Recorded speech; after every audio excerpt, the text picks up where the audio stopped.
आज फिर तुम्हें स्कूल से आने में बहुत देर हो गई। परिमल ने अपनी पत्नी प्रिया से पूछा। हाँ, ट्रैफिक था, थोड़ा उसी में समय लग गया, प्रिया ने कहा। थोड़ी नहीं, आज तुम कुछ ज़्यादा ही लेट हो गई हो। जाकर जल्दी से मेरी माँ की तेल मालिश करो। सारा दिन तो बड़ी भाभी ही उनकी देखभाल में लगी रहती है, अब तुम भी जाकर थोड़ी उनकी सेवा कर लो।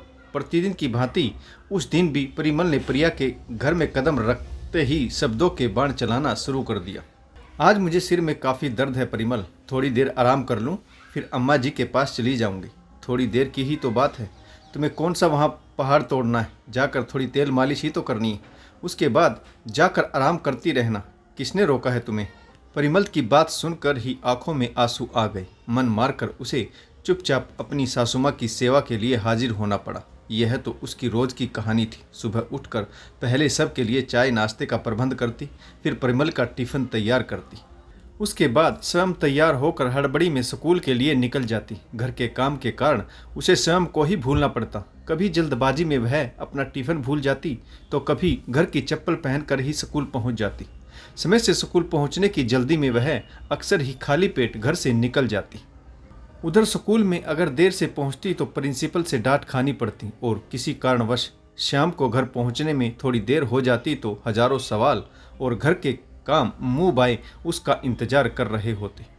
उसे घर बाहर सामंजस्य बिठाने में काफ़ी दिक्कतें आ रही थी। वह अंदर ही अंदर घुटती जा रही थी, पर उसकी घुटन समझने वाला कोई नहीं था। सुबह घर का काम निपटा कर वह स्कूल जाती। स्कूल में बच्चों को पढ़ाकर शाम को घर लौटती तो पहले बीमार सास की सेवा करती, उसके बाद ही स्वयं की हलक में चाय पानी की घूंट भरती। शाम ढलते ही फिर रात के खाने की तैयारी में जुट जाती। इतना करने के बावजूद उसे घर में यही सुनने को मिलता कि तुम तो स्वयं आराम से बाहर की ड्यूटी निभाकर दिन भर की जिम्मेदारियों से मुक्त रहती हो। वह तो भला मानो कि इतनी अच्छी जेठानी मिली जिसने सारा घर अपने कंधों पर संभाल रखा है। वैसे इसकी भरपाई भी उसे छुट्टी वाले दिन अतिरिक्त काम करके करनी पड़ती। लाचार होकर प्रिया अपने घर वालों से कुछ कहती तो सबकी नज़रों में बुरी बन जाती, और तो और पति भी उसका दर्द नहीं समझ पाता। उसे ऐसा लगता मानो घर का इतना काम संभालने के बावजूद केवल उसकी कमियां ही गिनाई जाती। प्यार के दो बोल के लिए वह तरस कर रह जाती। प्रिया को आराम करते देख परिमल ने कहा, क्या बात है, आज माँ का हाल चाल पूछे बिना ही तुम आराम के मूड में लग रही हो। प्रिया का जवाब ना पाकर उसने उन्हें वही सवाल दोहराया। प्रिया अभी भी चुपचाप आंखें मूंदे लेटी थी। अरे, मैं तुमसे ही बातें कर रहा हूँ प्रिया, कुछ बोल क्यों नहीं रही हो? मैं तो तुम्हारे ही भले की बात कर रहा था।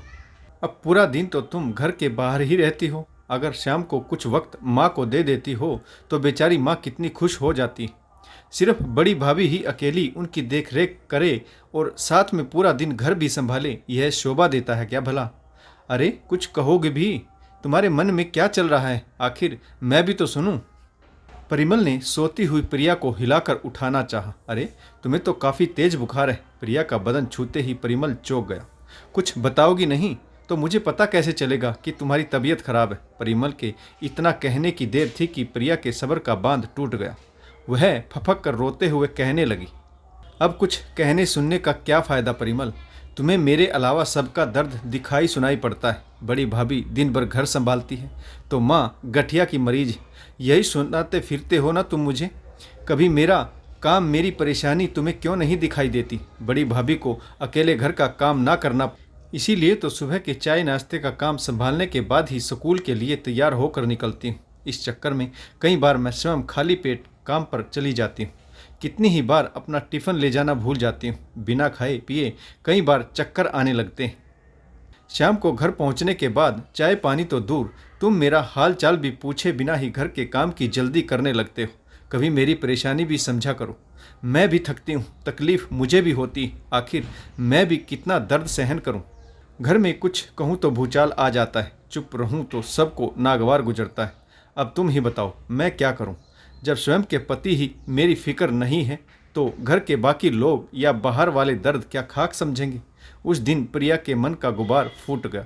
अपनी पत्नी की बात सुनकर परिमल बिना कुछ कहे चुपचाप वहाँ से चला गया। प्रिया को परिमल का व्यवहार थोड़ा अटपटा लगा। खैर, उसके लिए यह कौन सी नई बात थी। शुरू से ही वह घर वालों के साथ साथ परिमल की बेरुखी भी झेल रही थी। प्रिया 3 दिनों तक बुखार में बेहाल थी। इन दिनों वह अपने स्कूल तो नहीं जा पाई, मगर खराब सेहत में भी वह किसी तरह हिम्मत जुटाकर बड़ी भाभी के साथ रसोई के काम में हाथ बटाने अवश्य पहुंच जाती। जेठानी को अकेले काम करते देख वह आराम से सो भी तो नहीं सकती थी। उस दिन बुखार के कारण सुबह प्रिया की नींद जरा देर से खुली तो बर्तनों की आवाज़ सुनकर वह हड़बड़ाकर सीधे रसोई की ओर भागी। वहां पहुंचकर देखा तो वहां कोई पुरुष नाश्ता तैयार करने में व्यस्त था। प्रिया ने जब उसके बारे में परिमल से पूछा तो पता चला कि वह घर का नया रसोइया है। अरे, मैं और भाभी संभाल लेंगे, तुम्हें रसोइया बुलाने की क्या आवश्यकता थी? बस थकान के मारे नींद खुलने में थोड़ी देर हो गई। पहले तो तुम उस रसोइये को जाकर चलता करो, मैं 2 मिनट में नाश्ता तैयार करती हूँ। प्रिया रसोई को किचन में देख अपने पति के सामने सफाई देने में लगी हुई थी। रसोइया इसी घर में रहेगा, वह यहाँ से कहीं नहीं जाने वाला। परिमल ने दर्द स्वर में कहा। हाँ प्रिया, उस दिन तुम्हारी बात सुनकर मुझे महसूस हुआ कि इस घर को एक रसोइये की बहुत आवश्यकता है। उसके यहाँ रहने से तुम्हारे और भाभी के सिर से काम का बोझ तो कुछ हल्का अवश्य हो जाएगा। खाना बनाने के अलावा भी तो घर में बहुत काम होते हैं, उन्हें निपटाने के बाद अगर कुछ समय बच जाए तो हम प्यार से एक दूजे के साथ हंसी खुशी अपना समय और सुख दुख भी बांट सकेंगे। पति की समझदारी भरी बातें सुनकर प्रिया की आंखों में खुशी के आंसू थे। असहनीय दर्द के बाद अपना मुंह खोलने का असर उसे अपने पति के व्यवहार में स्पष्ट रूप से नजर आ रहा था। काफ़ी लंबे अंतराल के बाद प्रिया बेहद सुकून महसूस कर रही थी। सच कहा है दोस्तों, एक नारी घर को सहेजने और संवारने में अपना सर्वस्व निछावर कर देती।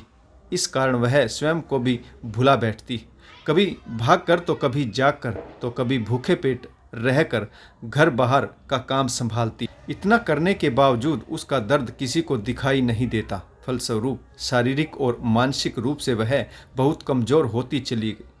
इसके पहले कि बहुत देर हो जाए, अपने हक के लिए आवाज़ अवश्य उठाएं, नहीं तो सीधी कांटे की भांति लोग हमें जिम्मेदारियों की दीवार में गहरे ठोकते चले जाएंगे। तो दोस्तों, आपको कहानी कैसी लगी कमेंट्स करके ज़रूर बताइएगा। आशा करता हूँ कहानी आपको ज़रूर पसंद आई होगी। तो अगर आपको हमारी कहानी अच्छी लगे, लाइक शेयर और कमेंट्स करना बिल्कुल ना भूलें। तो दोस्तों, कहानी पढ़ने के लिए आप सभी का बहुत बहुत धन्यवाद। जय हिंद, वंदे मातरम, भारत माता की जय। जय जवान और जय किसान।